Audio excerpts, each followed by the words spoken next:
आज हम बात करेंगे रूह के ताल्लुक से। यूनानी नज़रिए में क्या कहते हैं?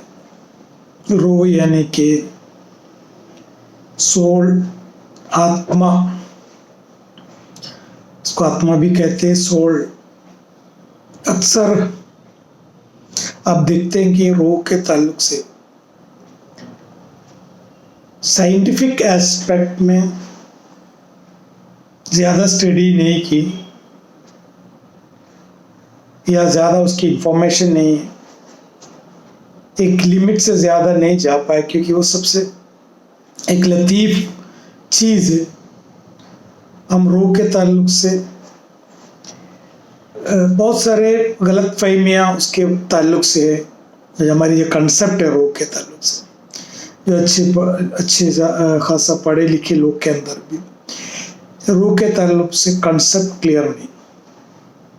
अब जब हम रूह के ताल्लुक से बात करते, जैसे अभी उमूर तिब में यूनानी में अरवाह, रूह का जम अरवाह के नाम से बताया गया। उसमें मुख्तलिफ रूह के बारे में बताया कि रूह नफसानी, रूह हैवानी, रूह तबई। जब रूह एक एक मकाम से गुजरता है तो हिसाब से जाना जाता है। वो टॉपिक पहुंचने से पहले हमको एक चीज़, ये कंसेप्ट क्लियर करना है कि एक्चुअली है क्या चीज़ रूह। यूनानी लिटरेचर में, क्लासिक लिटरेचर में हमारा तिब्बा ने उसको थोड़ा वजाहत करने की कोशिश किया। एक ऐसी लतीफ़ बुखारी अज्जा है जो गर्म हो। कुछ लोग उसको नसीम से तशाबी, यानी कि उसको ये किया, कंपैरिजन किया, यानी कि ऑक्सीजन से। उसको अगर हम एक दीनी इतिबार से देखेंगे रूह को, हम जाएंगे तिब्बी इतिबार से उसकी मेटाफिजिक्स क्या है। पहले हम उसको ये पूछते कि दीनी इतिबार से रूह के ताल्लुक से क्या कहते हैं। अब कुरान में भी इसका जिक्र है, शायद सूरह बनी इसराइल में वसलूनका यानी रूही, मतलब ये सलूनका यानी रूही। आप सल्लल्लाहु अलैहि वसल्लम से कुछ यहूदियों ने सवाल पूछे थे रूह के ताल्लुक से, तो वो टाइम पे वही आया था। तो रूह के ताल्लुक से ज़्यादा जानकारी आप सल्लल्लाहु अलैहि वसल्लम को भी नहीं थे। वो एक मुख्तसर बात पे वो बात को ख़त्म किया, नहीं उसको जानकारी बहुत कलील मिकदार में। और अल्लाह के हुक्म से, मिन अम्री, अल्लाह के हुक्म से रूह है, बस इतना ज़्यादा उसके ताल्लुक से कुरान में भी इसके ज़्यादा जिक्र नहीं। कुछ लोग रूह को जान मानता है, यानी कि लाइफ या उसकी लिविंग ऑर्गेनिज्म में जो जिंदा रखने वाली चीज़ को रूह मानते हैं। इंसान की जिस्म एक्चुअली एक मुरक्कब चीज़ से वजूद में आया, मतलब मुरक्कब अज्जा से, मतलब उसमें वजूद में मुरक्कब अज़ा है। बॉडी पूरी मुरक्कब है इंसान की।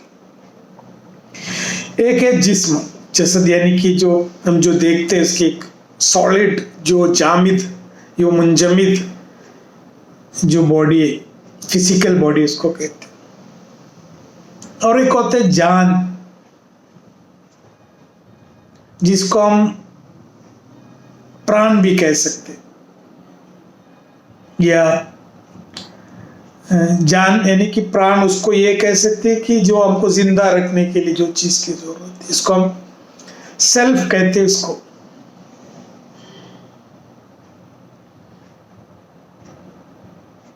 और एक चीज़ है रूह, यानी कि रूह एक अलग चीज़ है। कुछ जगह पे नफ्स यानी कि सेल्फ यानी कॉन्शियसनेस, नफ्स एक अलग चीज़ है, जिस्म एक अलग चीज़ है।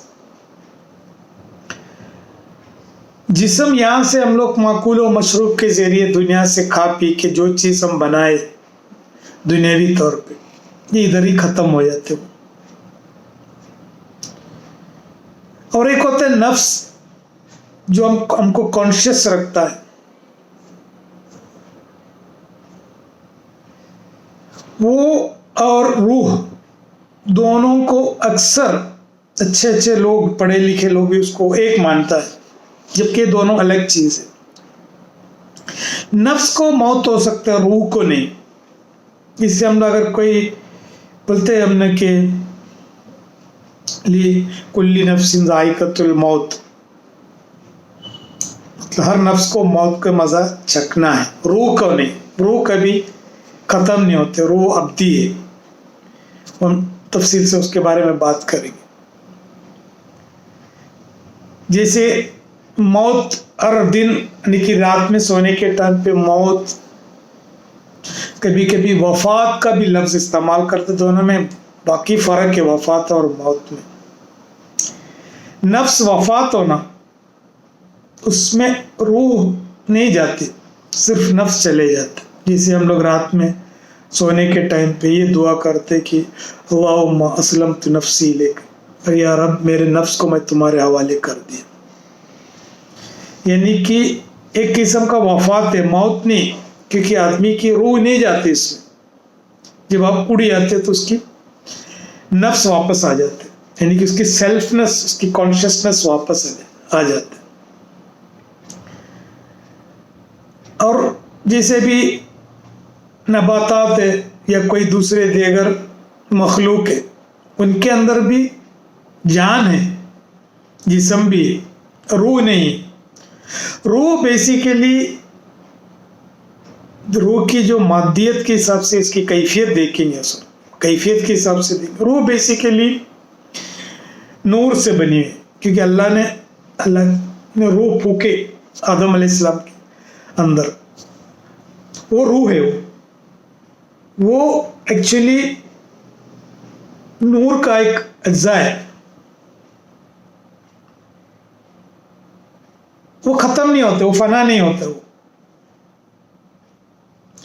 तो मौत कब आता है? जब उसके अंदर रूह भी चले गया, तब नफ्स भी चले गया, बाद में फिर वो बॉडी अपना खत्म हो जाती। ये वाकई मौत। वफात में बेसिकली रूह नहीं चले जाते, इसमें सिर्फ नफ्स चले जाते।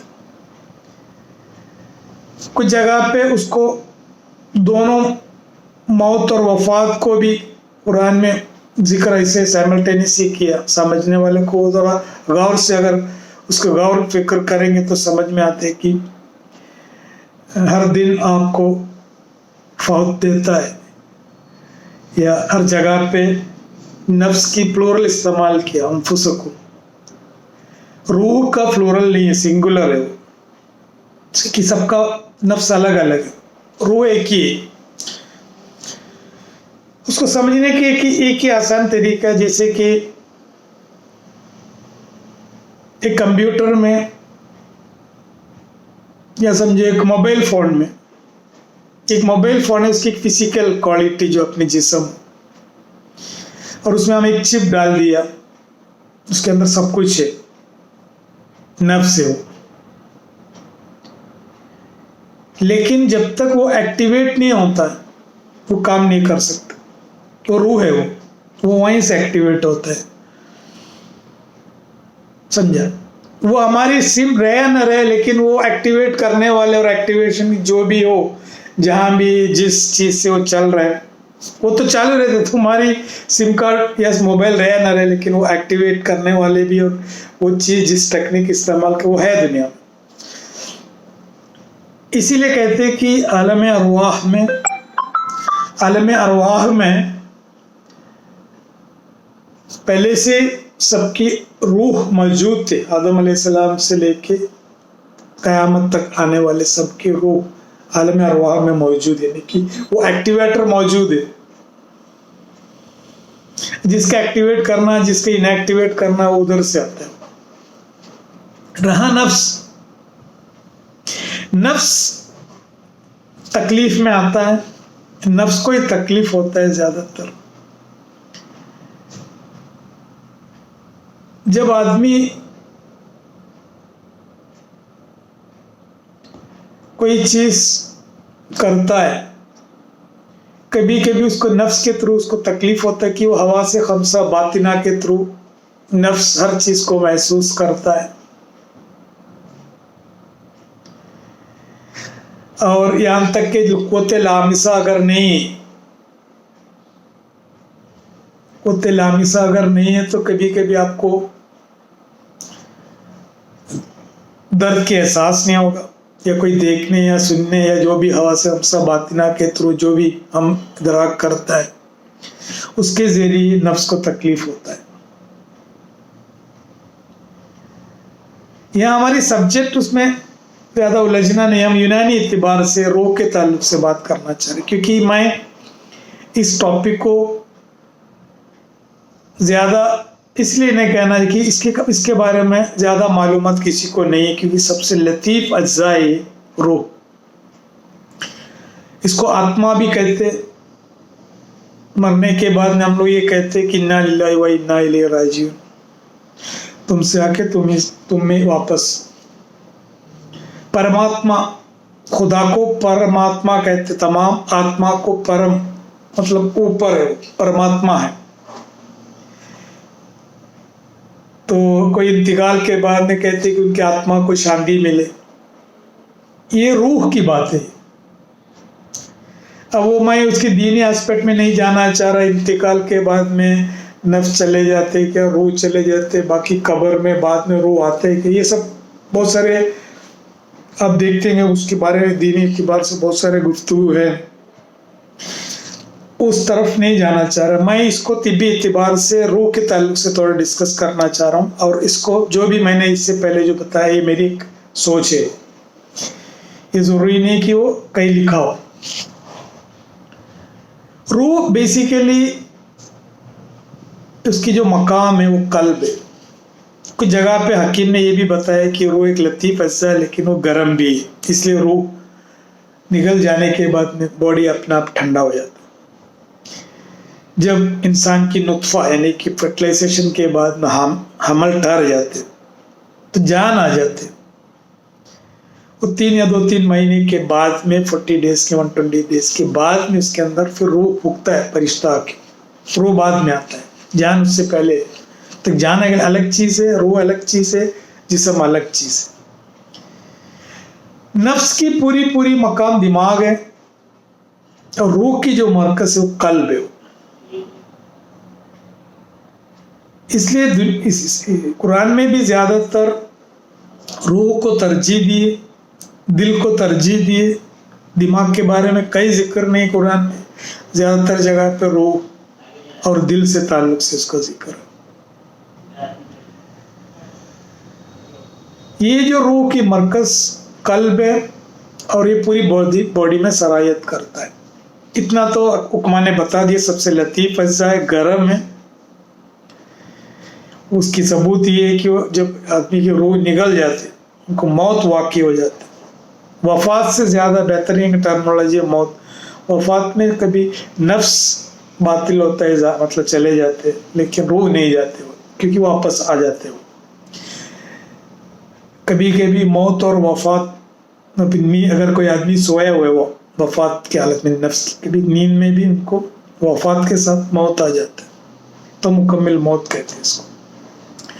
बहरहाल रूह का मरकज़ है दिल, और ये दिल से तमाम बॉडी में सरायत करता है। रूह का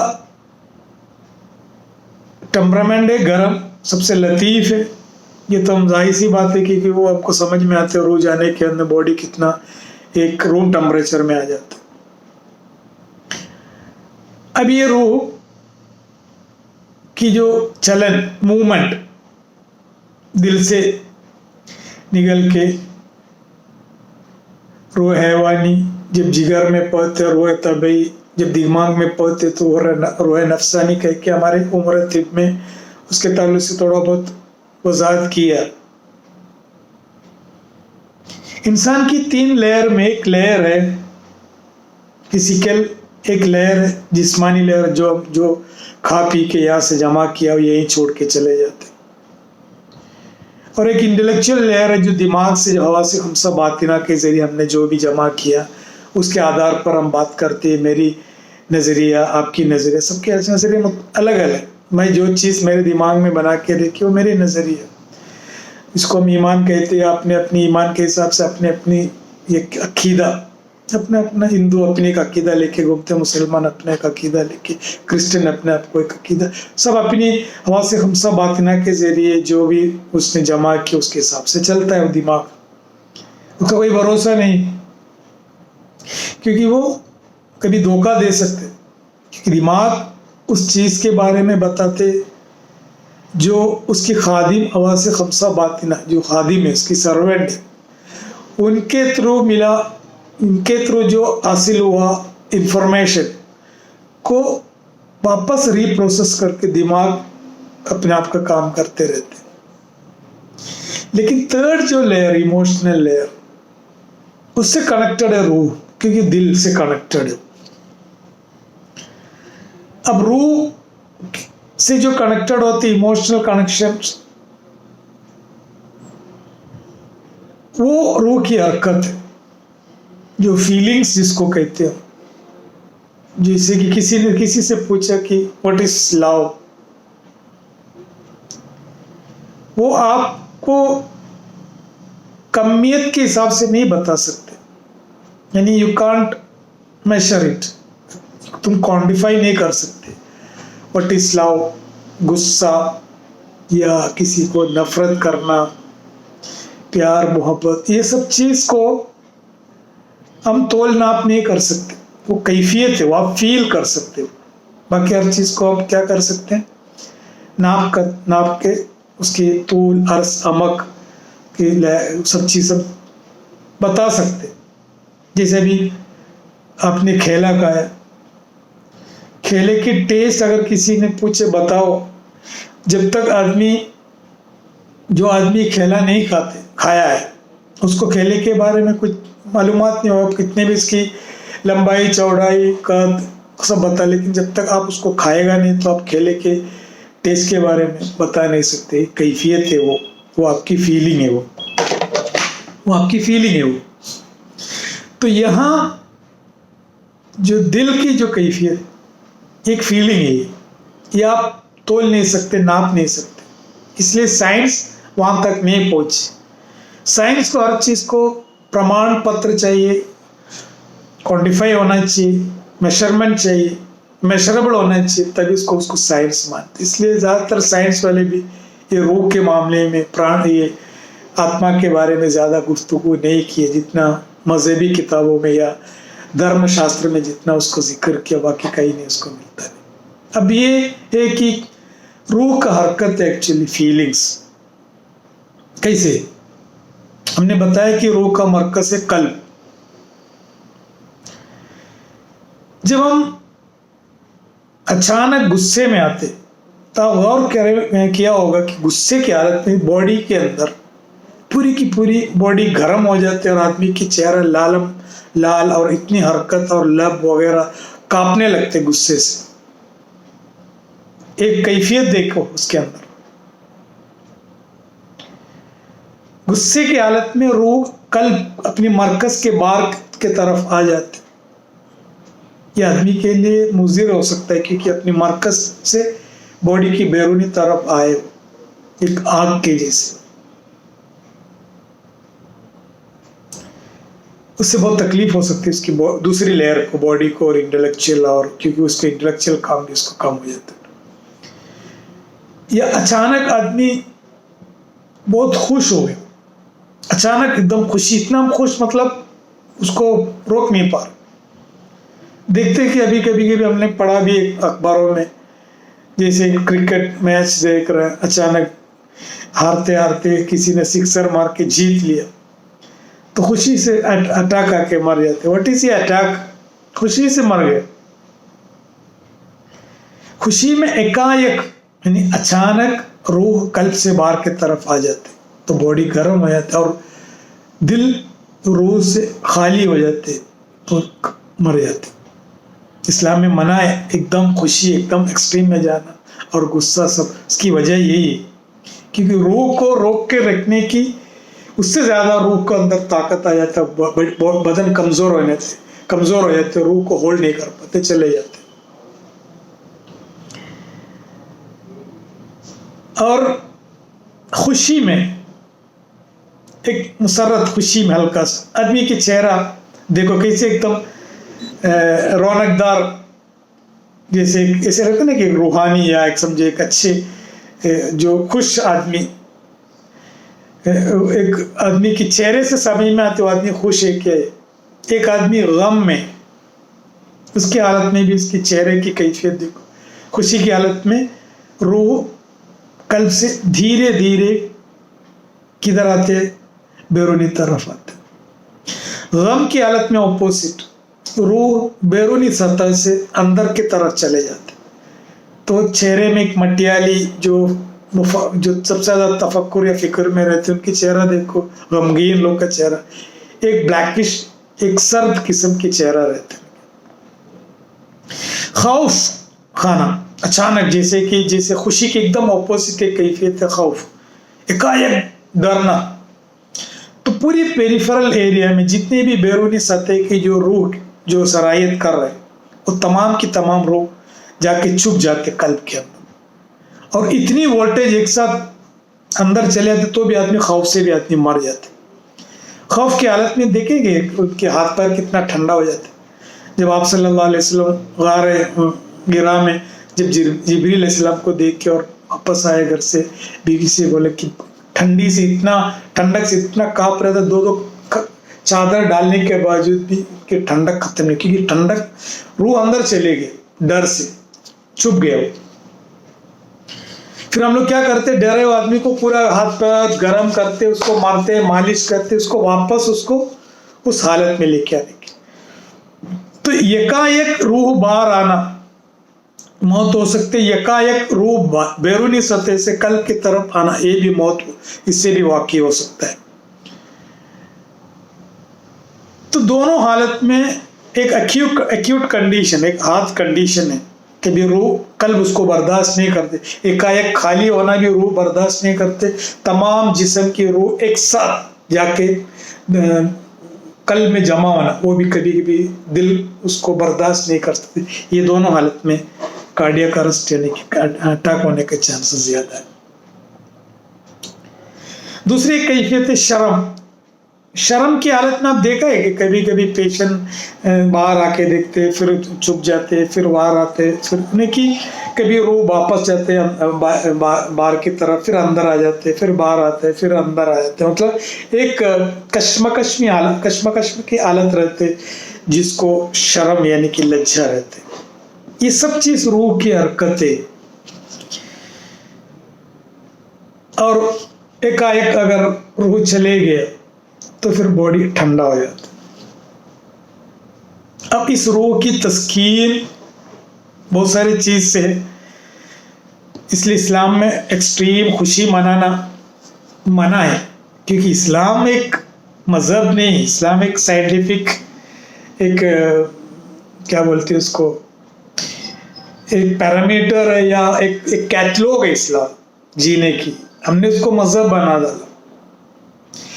तो कुछ लोग कहते हैं इस्लाम इतना सख्त मजहब है, एकदम हर चीज को बांध के रखे। नहीं, इस्लाम जानता है तुम्हारी दिल कैसे काम करते, का एक तुम ज्यादा खुश होना या तुम ज्यादा समझो गुस्सा करना, ये सब चीज तुम्हारी वजूद को, यहाँ तक कि तुम्हारी वजूद का सवाल है, तुम खत्म हो जाएगी।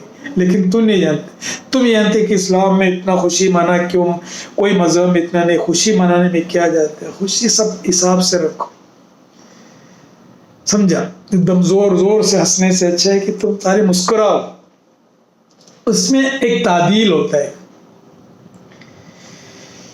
जैसे कि रूह को या आत्मा को शांति दे, रूह खत्म नहीं होता। रूह का कोई ये नहीं कि कभी कहते हैं कि हिंदू मिथोलॉजी में जो पुनर्जन्म की जो कंसेप्ट है, तो कंसेप्ट इसीलिए कि जब आदमी की रूह मुतमईन नहीं होते इस दुनिया में एक जन्म में, तो वापस वो जन्म होते रहते जब तक वो रूह का मुतमईन होने तक, फिर जन्म लेता है दूसरी। अब कुछ मुफक्किरीन और कुछ इस्लाम के स्कॉलर्स का भी कहना है कि अच्छे जो इंसान, जो साली या अच्छे इंसान का इंतकाल होते हैं, उनकी रूह कभी कभी मलाइका में जाके सरायत करते, ये भी कहते।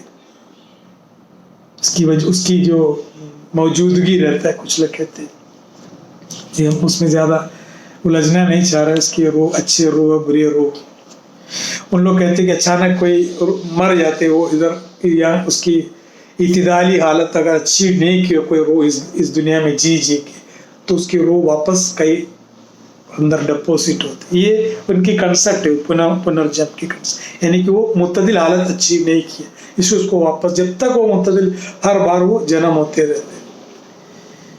अब हमारी जो मुद्दा, हमारी जो टॉपिक अरवाह के ताल्लुक से बस इतना, इससे ज़्यादा हमारे कोई किताबों में इसका ज़्यादा जिक्र नहीं। रूह को तादील के लिए जिक्र अल्लाह की जिक्र, वइन्ना तत्मइन्नुल कुलूब, यानी कि अल्लाह जो दिल को जो सुकून से मुराद रूह है वो, क्योंकि इंसान की जो बॉडी अशरफुल मखलूक होने की एक वजह ये भी है, नफ्स के साथ साथ इसके अंदर रूह भी है, यानी नूर है। कुछ अल्लाह की मखलूक जिन और फरिश्ते वो मुफरत से बनी हुई, उसके मुरक्कब नहीं है, नूर है तो नूर, आग है तो आग ही है।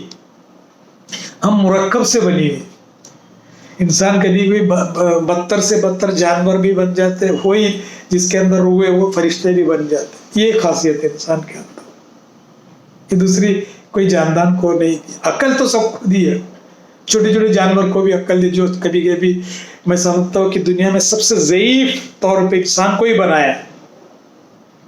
देखते नहीं कोई छोटी छोटी जानवर हो, जैसे गाय की बछड़ा या छोटी छोटी, या कोई चिड़िया या कोई भी चीज़ देखो तुम, जैसे पैदा होते ही चलना फिरना शुरू होते,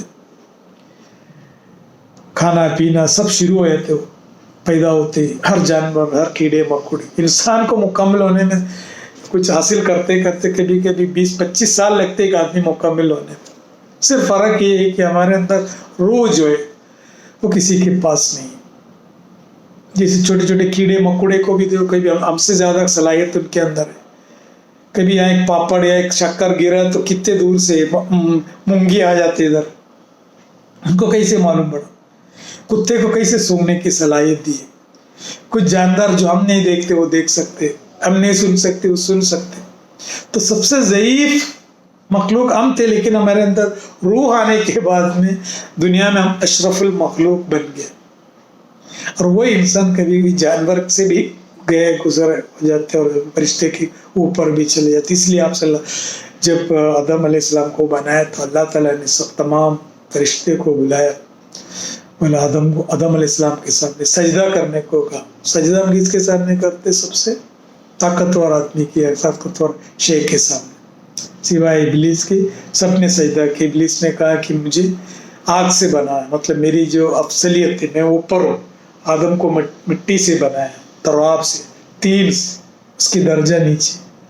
उनको ये नहीं मालूम है कि जो रूह होगी वो रूह उसके अंदर, तो वो सलाहियत, इसलिए इंसान एक मुरक्कब है, वो नफ्स भी है, जिस्म भी है, रूह भी है।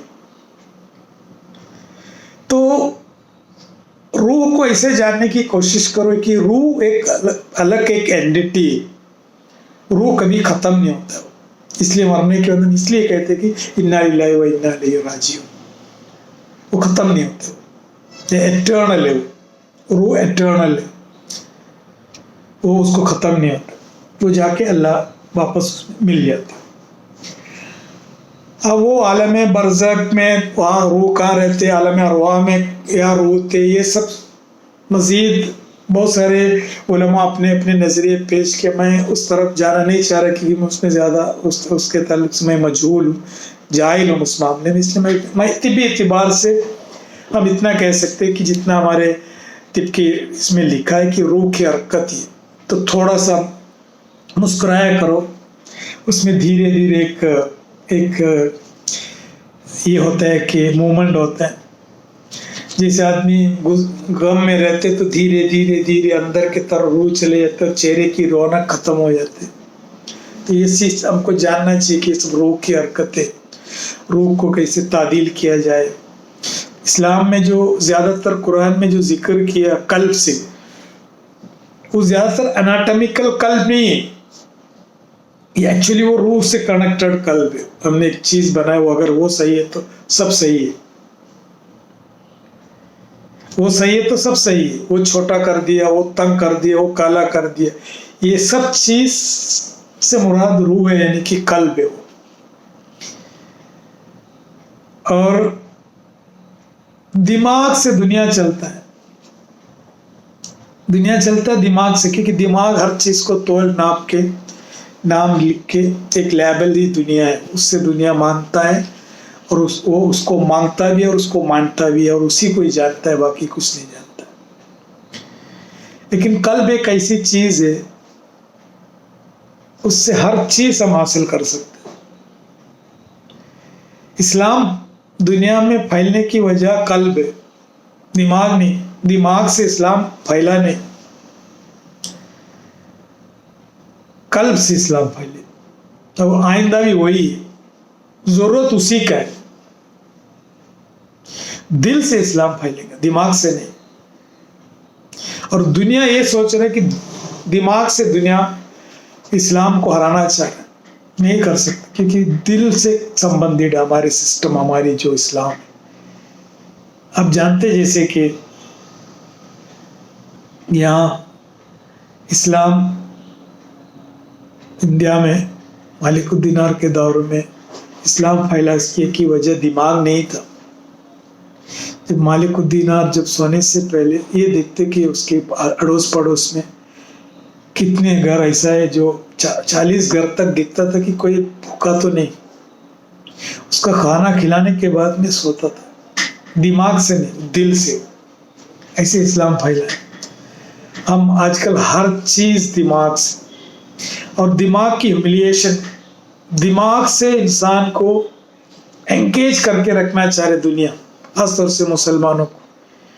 अलग अलग किस्म की दहशत, अलग अलग किस्म की चीज देके इंसान को पूरी की पूरी 24 घंटा इसमें उलझा के रखा है। ये भूल गए कैसी चीज भी था। इसको तरजीह दो, हर आदमी हार जाएंगे तुम्हारे साथ। इसमें रेसिस्टेंट नहीं होते, इसमें सरेंडर रहते, इसमें रेसिस्टेंस होता, इसमें तशद्दुद रहता है। इसके अंदर इसमें यह नहीं, इसमें अपने आप को सरेंडर करता है। तो कुरान में जो कहीं भी जिक्र है कल्ब से ताल्लुक से, वो सब ताल्लुक उसकी रूहानी कल्ब से। अल्लाह कल्ब को ही देखता है, रूह को ही देखता है। जैसे हमने किताब में पढ़ा है, यूनानी की पुरानी क्लासिकल किताबों में, जो आदमी अत्तर की दुकान में काम करता है उसको कल्ब की बीमारी नहीं होती। उससे मुराद ये नहीं कि उनको अटैक नहीं आएंगे या उनको कोई कंजेनिटल डिजीज अच्छे हो जाएंगे या वाल्वुलर डिजीज अच्छी नहीं। उससे एक फरहत हासिल होता है, उसके एक तफरीह, एक फरहत, एक ट्रैंकुलाइजर, एक ट्रैंकुलिटी मिलता है उससे सूंघने से। जैसे हमने पढ़ा है कि गुलाब है, अंबर है, मुश्क है, जाफरान, ये सब मुफर्रिय कल्ब लिखा है। उसकी मेटाफिजिक्स क्या है, उसकी पैथोफिजियोलॉजी क्या है? What do you mean by मुफर्रिय कल्ब? या कल्ब को एक सुकून मिल रहा है खुशबू से, रूह का तादील होता है उसमें, एक अच्छा लगना रूह को, जान को नहीं। जान हर चीज को होता है, जैसे जड़ी बूटी में कोई जान होता है, जानवर में भी जान होता है। रूह की जो तस्कीन है, रूह की तस्कीन अल्लाह की जिक्र में। और जिस नमाज में रूह, जिस नमाज में कल्ब हिस्सा नहीं लेता, वो नमाज नहीं होता है। हम लोग दिमाग को हिस्सा लेते हैं, दिमाग में सोचते हैं कि वो अब्दी, वो दायमी जिंदगी, वो तजरी मिन तहतिल अनहार, वो होरे, ये सब दिमाग में सोच के, और वो जहन्नम की आग और कब्र के अजाब सोच के ज्यादातर लोग इबादत करते हैं। दिमाग ही वो नफ्स की इबादत, दिल का इबादत नहीं। नफ्स इतना बुरा भी नहीं, नफ्स को मारो कहते। नफ्स जरूरी है, क्योंकि हमारे हवा से खमसा बातिना के जरिए जो भी इतराक करता है उसके लिए नफ्स जरूरी है। नफ्स की गुलाम मत बनो, नफ्स ज़रूरी है, गुलाम दिल का बनना चाहिए क्योंकि रूह वहाँ है। अभी इसके ताल्लुक से कुछ अलग चीज़ें जैसे कि कनेक्टेड, ये जो रूह से कनेक्टेड या आदमी से कनेक्टेड नींद और ख्वाब की ताबीर, ये भी एक बड़ा एक साइंस है, फिलॉसफी भी है। वो कुछ लोग उसको मानते हैं, कुछ लोग नहीं मानते उसको। तावील भी कहते, इंटरप्रिटेशन कहते, तदबीर है उसकी, ख्वाब की ताबीर और तावील भी कहते। अल्लाह ताला ने हर नबियों को एक एक खुसूसी चीज़ दिए थे, मुजीज़ा, जैसे कि सुलेमान अलैहिस्सलाम को जिन्नात से, लुकमान अलैहिस्सलाम को हिकमत, दाऊद अलैहिस्सलाम को मेटलर्जी। वैसे यूसुफ अलैहिस्सलाम को ख्वाब की ताबीर के ताल्लुक से हमने पढ़े, उनके वज़ाक़ इसके अंदर पूरी कैसे उसमें ख्वाब की ताबीर और जो इजिप्ट में जो सूखापन होने वाले थे उसके बारे में बताया। तो आजकल वो इंटरप्रिटेशन करने वाला बहुत कम है, क्योंकि वो एक अलग कैफियत है। वो डायरेक्ट मीनिंग भी रहते हैं और कुछ कभी कभी उसको मीनिंग को उसको एट्रीब्यूट करना पड़ता है, अलग अलग उसकी मायना है। तो वो मॉडर्न साइंस ये कहते हैं ख्वाब एक सबकॉन्शियस माइंड में होने वाले कुछ चंद टुकड़े आपस में जुड़ने के बाद में हो जाते हैं, उससे ज़्यादा उसकी एक्सप्लेनेशन नहीं है। लेकिन यूनानी में भी थोड़ा कुछ किताबें आप पढ़ रहे होंगे ख्वाब की ताबीर के ताल्लुक से, ये देखे गए थे। लेकिन इस यूनानी में इसमें बाकायदा अच्छा खासा वजाहत किया। जो बलगमी मिजाज के लोग रहते वो ज़्यादातर ख्वाब में मछली, पानी, बारिश, बादल देखता है। सफरावी मिजाज के लोग ज़्यादातर दहशत, आग, गुस्सा या अंगार या बौग, तशद्दुद, ये सब चीज़ हमेशा देखता है। बलगमी हमेशा प्यार मोहब्बत, दम्भी, प्यार मोहब्बत, रोमांस, अदाव, ये सब चीज़ के ताल्लुक से ज़्यादा देखते। हवा में उड़ रहे हैं, हल्कापन लग रहा है, ये सब चीज़। सौदावी कभी कभी ब्लैक चीज़ देखता है, डरोने ख्वाबें देखता है, कुछ लोग सांप देखता है, ये सब अलग है। कुछ वजाहत ऐसे भी किए, काबूस, जिसको मैदे में तबखीरी हालत में पैदा होने वाली कुछ अजीब गरीब जो डराने वाले ख्वाब देखते, उसको हम काबूस कहते हैं। काबूस एक सुल्तान भी है इधर का इसका इंतकाल हो गया शायद, ये ओमान का सुल्तान काबूस। ये काबूस जो है डरोनी ख्वाब देखता है आपके वक्त में अक्सर, तो कभी कभी बदहज़मी की वजह से होता है उसमें। अभी कभी कभी मैदे का अगर इस्लाह किया तो वो भी सही हो जाता है। ये सब अपनी हिकमत के ऊपर हम सोच सकते हैं, अपनी कैफियत के हिसाब से यूनानी मदद से हम बहुत सारे चीज़ को बता सकते हैं। कभी कभी आप ख्वाब में ये क्यों देखते हैं, उसकी वजह आपकी बनावट में रुतूबत की गलबा या हरारत की गलबा या बूसत की गलबा, ये भी एक वजह है। तो ये सब चीज़ बस इतनी चीज़ उस ताल्लुक से बताएगी, इसके ज़्यादा वजाहत नहीं किया। एक मेरी सोच है, ये ज़रूरी नहीं कि मैं मेरे ख़ुद की तजुर्बा और मुशाहिदा के ज़रिए मैंने चीज़ बताई। तो अरवाह एक्चुअली नहीं होना चाहिए, रूह की जम अरवाह है।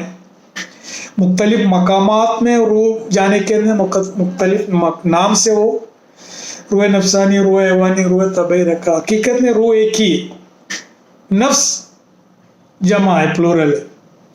तो पहले कोशिश को, नफ्स अलग है, रूह अलग है, जान अलग है। Thank you very much.